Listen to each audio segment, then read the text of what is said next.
পিলখানা হত্যাকাণ্ড ছিল সার্বভৌমত্ব নস্যাৎ করার অপপ্রয়াস বলে মন্তব্য করেছেন প্রধানমন্ত্রী তারেক রহমান। তিনি বলেছেন, পিলখানা হত্যাকাণ্ডকে রাষ্ট্রীয় মর্যাদায় স্মরণ করা সবার দায়িত্ব।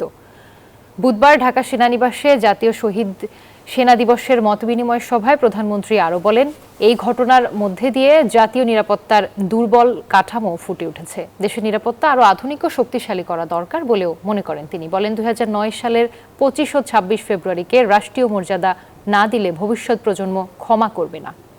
সেনাবাহিনী আমাদের সার্বভৌমত্বের প্রতীক।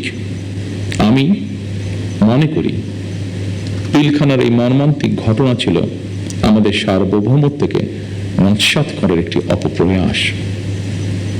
পিলখানার ঘটনার পরিক্রমায় আমাদের জাতীয় নিরাপত্তার কাঠামোর দুর্বলতা ফুটে উঠেছে। তাই বহির্বিশ্বের সাথে তাল মিলিয়ে আমাদের জাতীয় নিরাপত্তার কাঠামোকে আরো আধুনিক, সময়োপযোগী এবং শক্তিশালী করা প্রয়োজন অবশ্যই। বিকাশ পেমেন্টে 10,000 টাকার বেশি অফার। শপিং চলছে তো।